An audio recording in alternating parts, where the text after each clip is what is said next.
시작과 마지막에 답이 있다. 이것이 오늘 말씀의 주제입니다. 그때 당시에는 로마 황제에게 나라와 권세와 영광이 모두 있다. 이렇게 말할 수 있었을 것입니다. 지금은 나라와 권세와 영광이 어디에 다 있는가? 돈에 있습니다. 이데올로기도 국가도 다 무너지고요. 돈만 남은 세상. 구약에서 수많은 잡다한 이방 우상 신들이 있었는데 신약에 와서 예수님은 그 중에 하나만 언급합니다. 만몬신, 돈입니다. 그래서 하나님에 대한 가장 큰 라이벌, 두 주인이라고 주님이 표현했는데 그것이 바로 돈신, 만몬신입니다.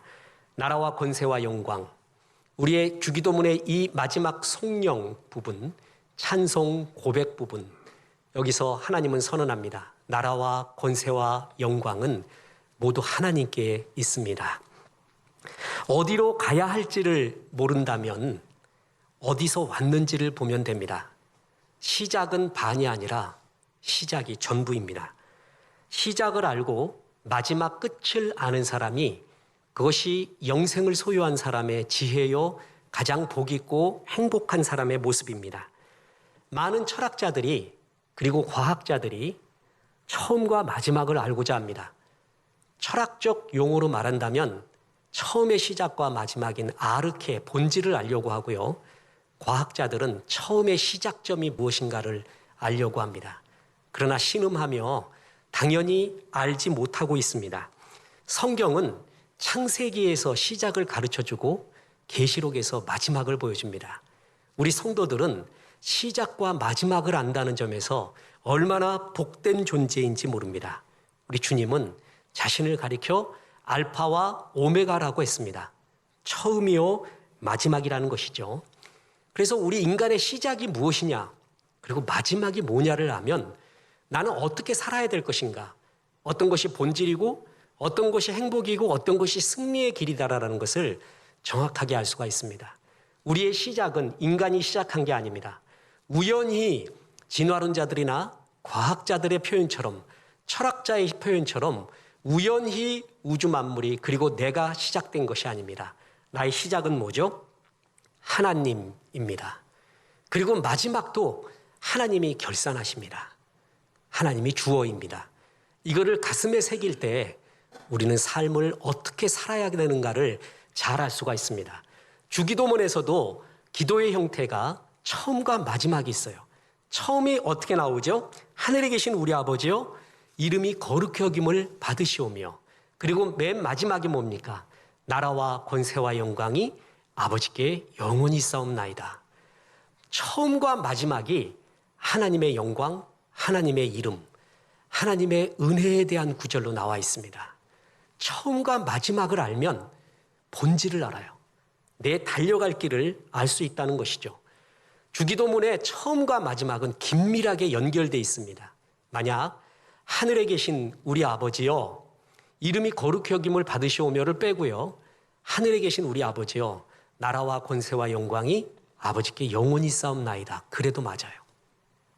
처음 부분을 마지막으로 갖다 놓고 마지막 부분을 처음 부분으로 갖다 놔도 다 맞습니다. 처음과 마지막이 같다는 얘기예요. 창세기와 계시록은 같습니다.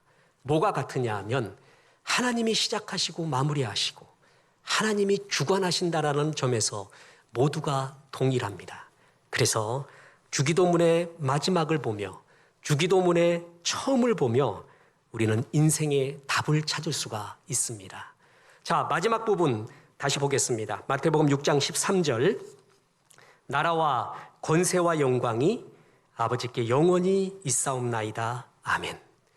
너희는, 여기서 세 가지가 나오죠. 나라와 권세와 영광. 너희는 하나님 나라 안에서 살아라. 너희는 하나님의 권세에 의뢰하며 살아라. 너희는 하나님의 영광을 체험하며 하나님의 영광을 위하여 살아라.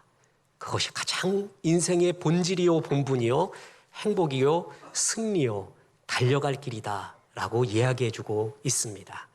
주기도문의 처음 부분과 마지막 부분, 특히 마지막 부분에서 우리에게 주시는 하나님의 권면, 교훈, 은혜의 말씀, 그것은 첫째로 하나님 나라 안에 있으라라는 것입니다.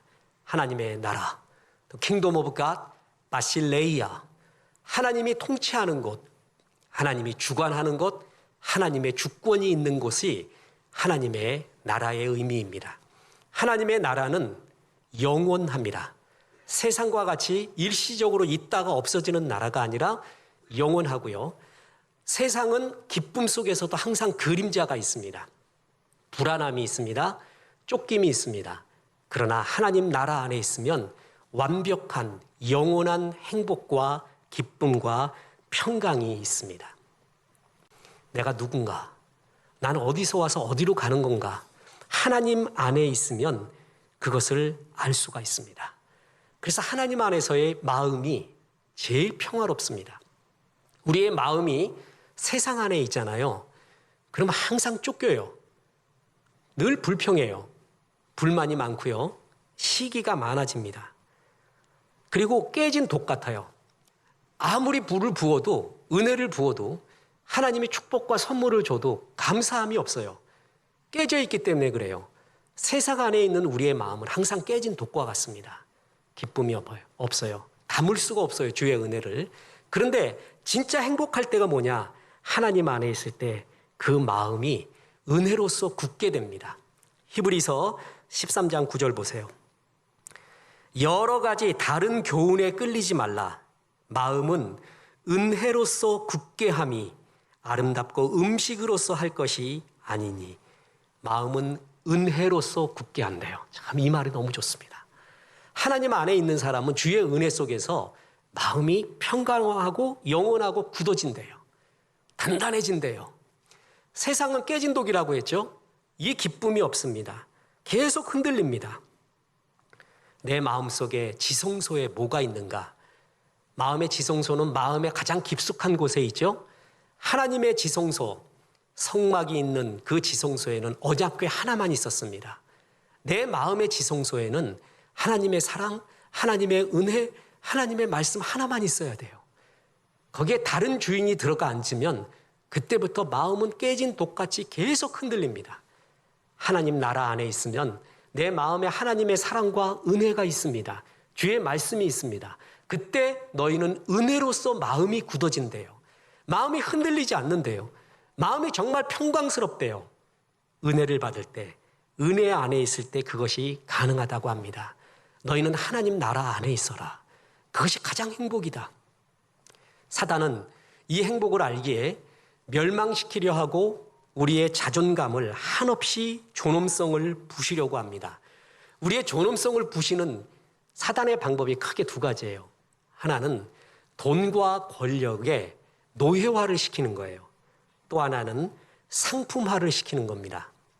내 마음의 지성소에 하나님의 나라가 없고 세상이 들어가 앉아 있잖아요. 그럼 세상이 지배하는 건 돈과 권력이에요. 그러니까 마음에 항상 그 생각만 해요. 거기에 노예가 됩니다. 거기에 끌려갑니다. 지배하지를 못합니다. 하나님이 사용하라고, 선한 일에 사용하라고 주신 것을 사용하지를 못하고 끌려가고 지배를 당하는 노예화를 시켜가요. 그게 사단이 우리를 존엄성을, 우리를 깎아내리는 방법이에요. 또 하나가 뭐냐면 상품화를 시켜요. 우리는 하나님의 절대시, 절대작품이라고 했습니다.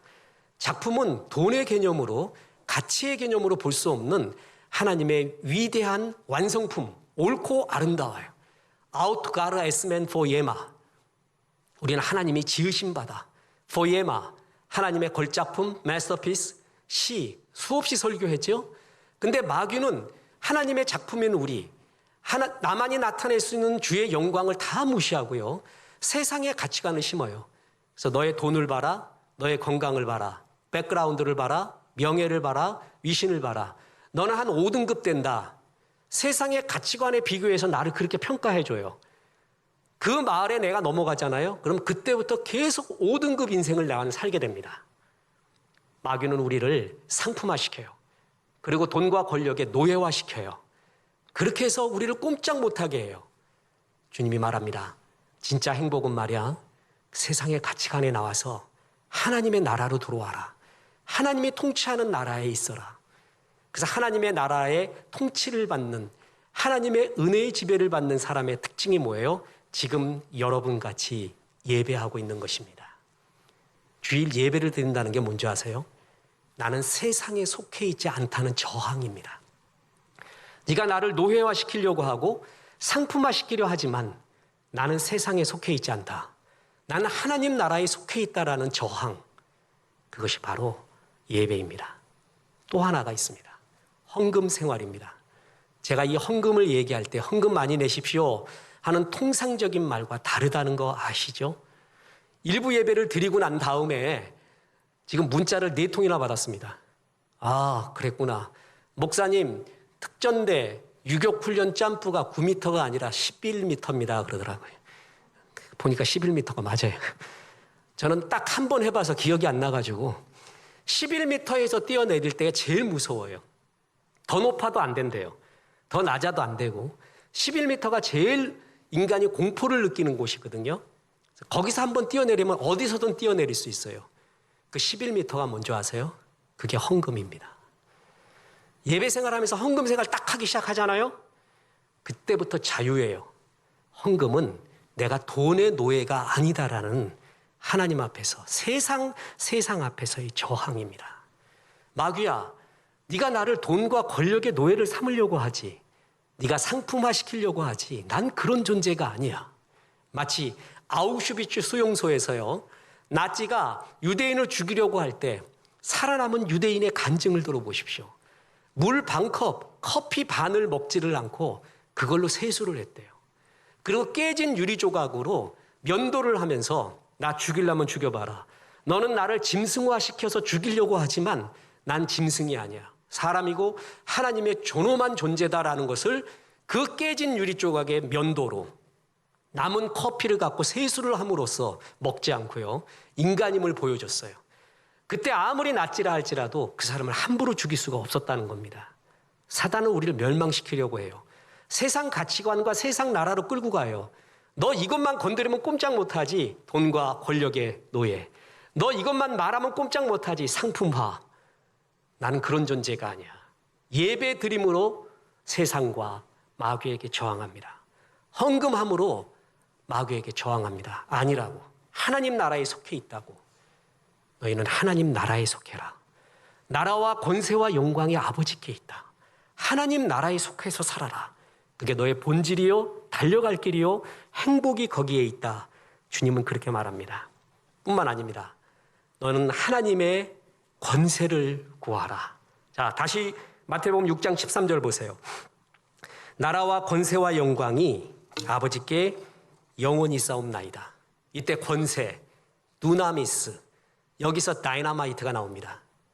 가장 폭발적인 힘, 그것은 하나님이 가지고 있었습니다. 그런데 하나님께서는 뭐라고 말했냐면 요한복음 1장 12절에서 영접하는 자, 곧 그 이름을 믿는 자들에게는 하나님의 자녀가 되는 뭘 주셨다? 권세. 하나님의 자녀가 되잖아요. 그러면 아버지의 권세를 상속받습니다.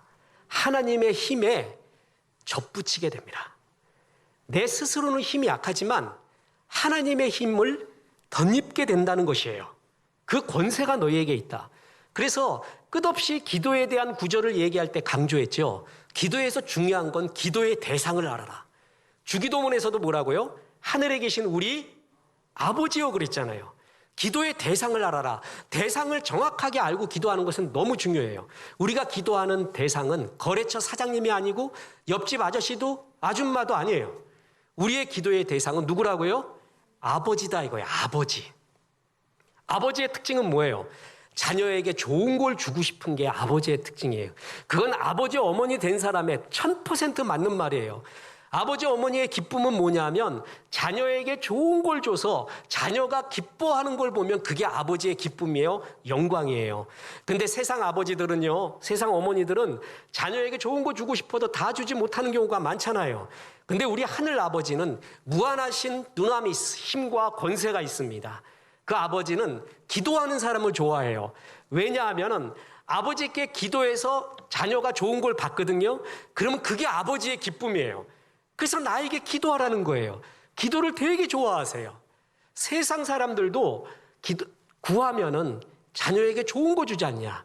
하늘 아버지는 좋은 것 주시고 성령 주신다. 그게 누가복음 11장 13절입니다.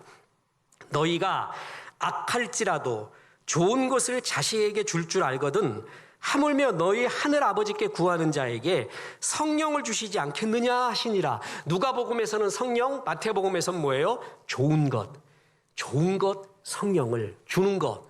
누구에게? 기도하는 자에게. 이게 하늘의 법칙이에요. 기도할 때 받을 수가 있어요. 너희가 얻지 못하는 것은 뭐하지 않기 때문이라고요? 구하지 않기 때문이에요.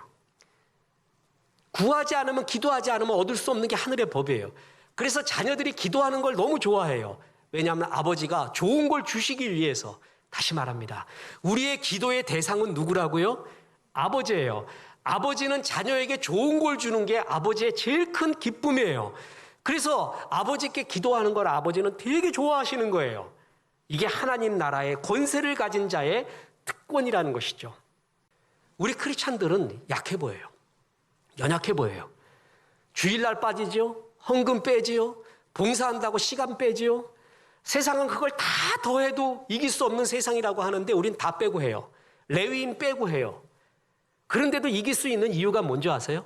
우리는 하나님 나라 안에 있고 하나님의 권세가 우리와 함께하고 있기 때문에 그래요.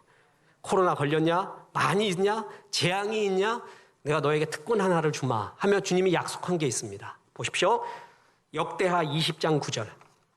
만일 재앙이나 난리나 견책이나 전염병이나 기근이 우리에게 임하면 주의 이름이 이 성전에 있으니 우리가 이 성전 앞과 주 앞에 서서 이 환난 가운데서 주께 부르짖은즉 들으시고 구원하시리라 하였나이다. 자, 크리스찬에게요, 환난과 기근과 염려와 고난이 면제되지 않습니다.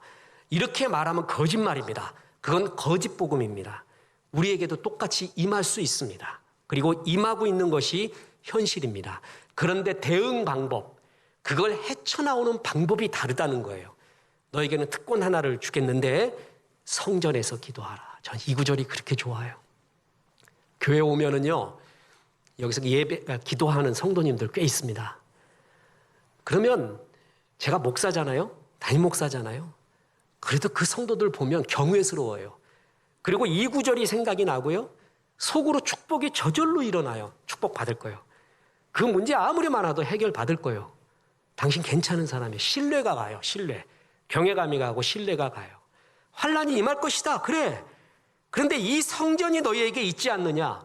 그 성전 앞에서 주 앞에 서서 환난 가운데 주께 부르짖은즉 주님이 들으시고 구원하시리라. 이 말씀에 아멘 하는 거예요. 그냥 아멘 하고요.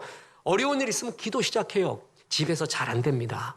별의별 소리 다 들리고 핸드폰 몇 번 울리면 은혜 다 깨져요. 그냥 예배당 오시면 돼요.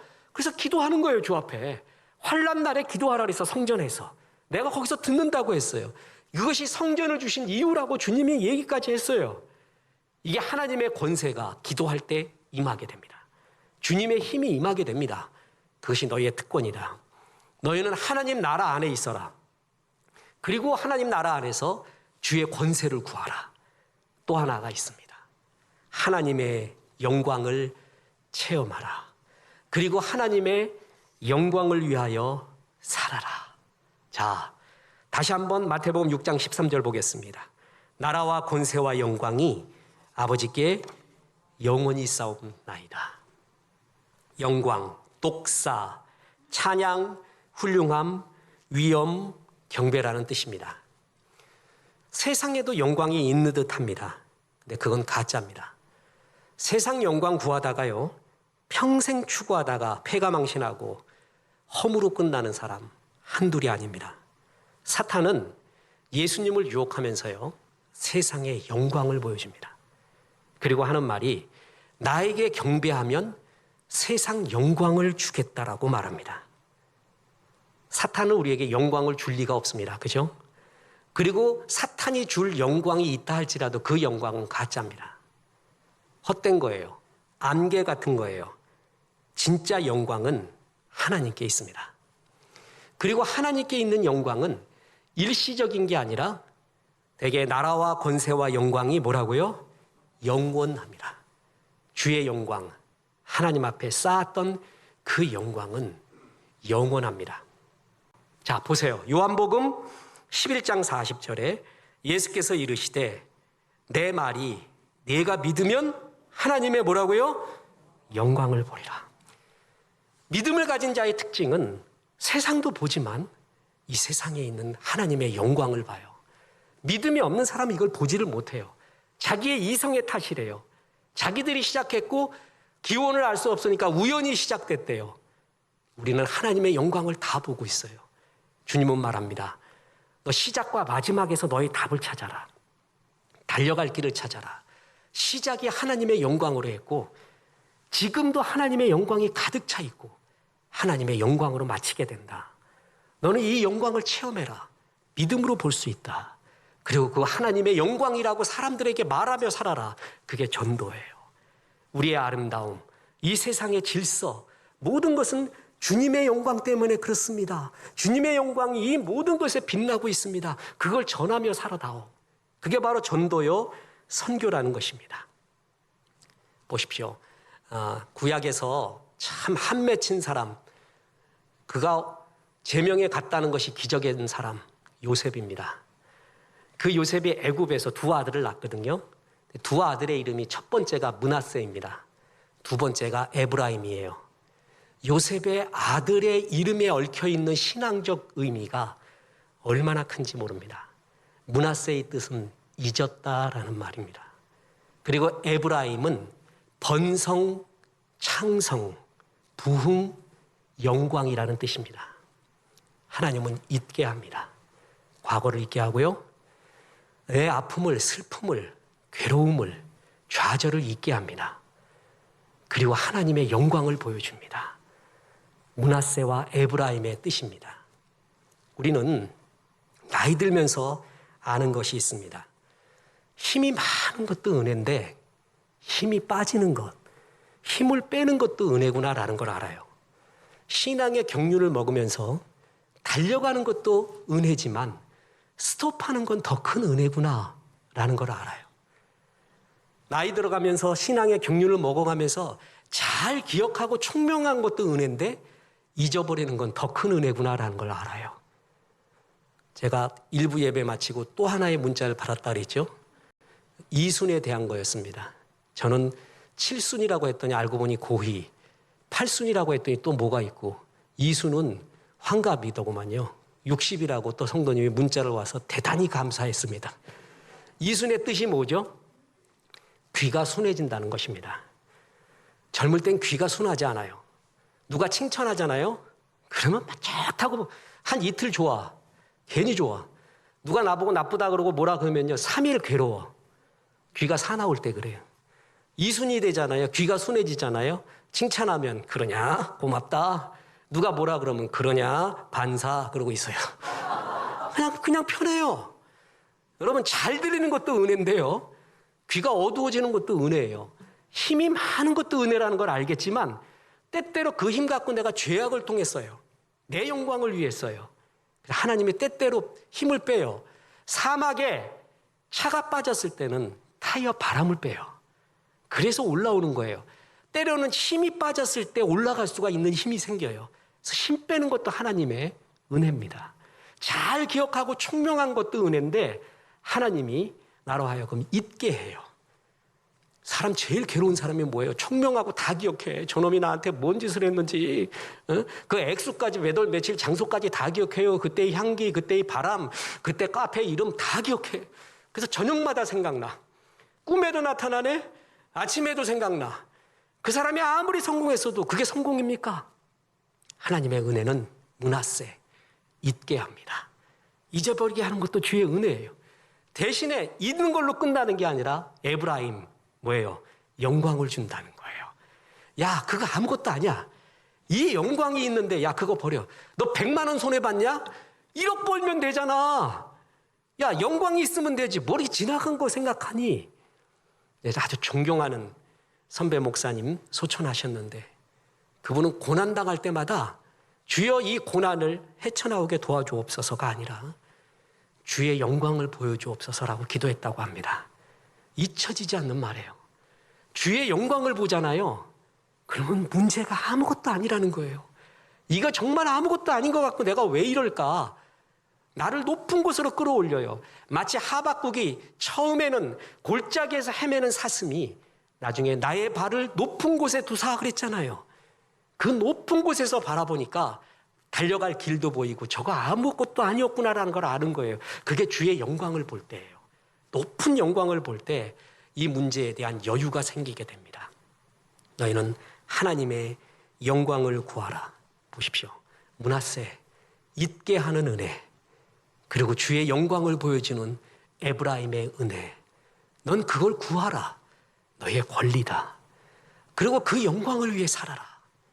세상 안에서 살지 말고 하나님 나라 안에 살아라. 하나님 아버지께 구하여 권세를 얻으라. 그리고 하나님의 영광을 체험하고 그 영광 안에서 살아라.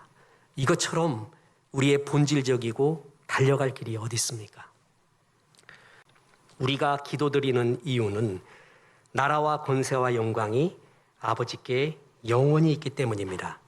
우리가 행복하게 사는 이유는 나라와 권세와 영광이 아버지께 있기 때문입니다. 그 얘기예요.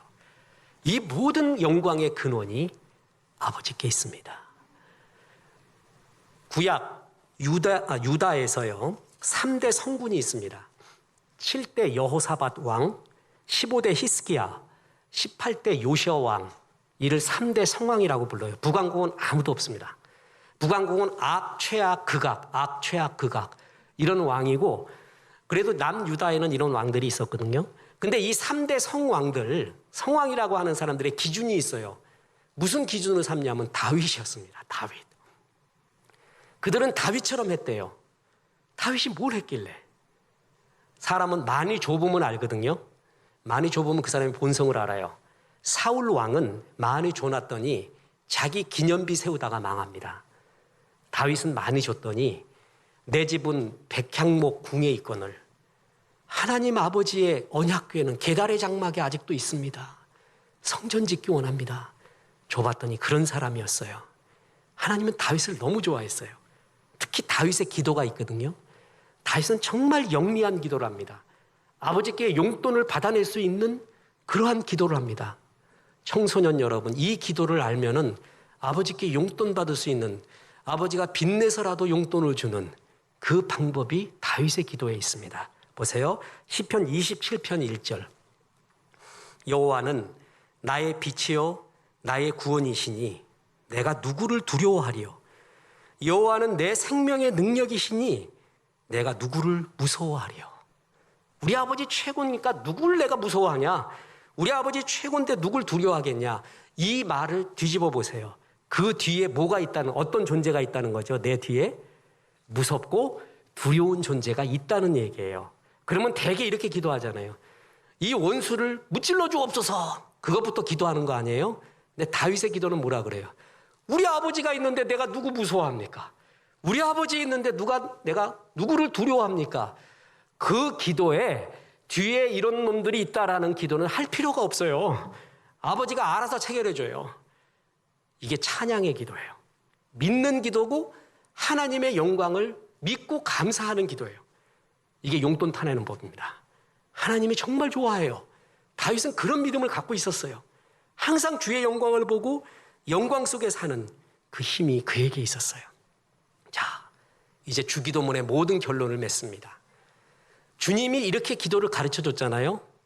그러면 최고로 잘하는 기도가 있어요. 주기도문을 그대로 엮으세요. 기도를 잘하고 싶어요? 그러면 어떤 기도가 정말 잘하는 기도냐? 주기도문의 순서와 주기도문의 양식과 주기도문의 마음을 그대로 엮으세요.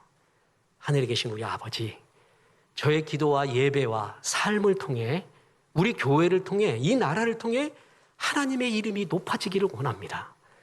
그리고 하나님의 나라가 우리의 교회와 내 사업을 통해 조금이나마 이 땅에 이루어지기를 원하옵나이다. 그것부터 하는 거예요. 그게 다윗의 기도예요. 그 다음에 그런데 내가 사업을 하는데 이런 어려움이 있습니다. 그렇게 나와야 되는 거예요. 일용할 양식을 주옵소서. 이런 악한 무리가 대적을 하고 있습니다. 또 이러한 어려움에 관계에 어려움이 있습니다. 그 다음에 얘기하는 거예요. 그 다음에 또 하는 마지막 기도가 중요해요. 이런 어려움이 있어도 우리 하나님의 나라 안에 있겠습니다. 하나님의 권세가 최고입니다. 나는 하나님의 영광 위에 살겠습니다. 주의 영광이 최고입니다라고 마지막 포대기를 덮어야 돼요. 시작과 마지막에 우리의 답이 있습니다. 그게 최고의 기도고 주님을 믿는 기도고 하나님 마음에 합한 기도가 됩니다. 끝으로 말씀드립니다. 이불변, 응만변이라는 말이 있습니다. 불변하는 것으로 변하는 만 가지를 대응한다. 이불변, 응만변. 변하지 않는 걸로 수없이 변하는 것을 이겨간다는 얘기입니다. 김구 선생이 8.15 광복을 맞이하면서 상해 임시정부 요원들을 한국으로 귀국시키면서 마지막 강연 때 이 얘기합니다. 그리고 베트남 최고의 영웅인 호치민이 제일 좋아하는 철학이 바로 이 말입니다.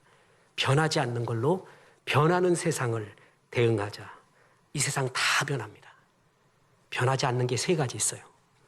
하나님의 말씀, 주님, 나라와 권세와 영광. 주님의 나라와 권세와 영광. 이 변하지 않는 것. 이 세상 보세요.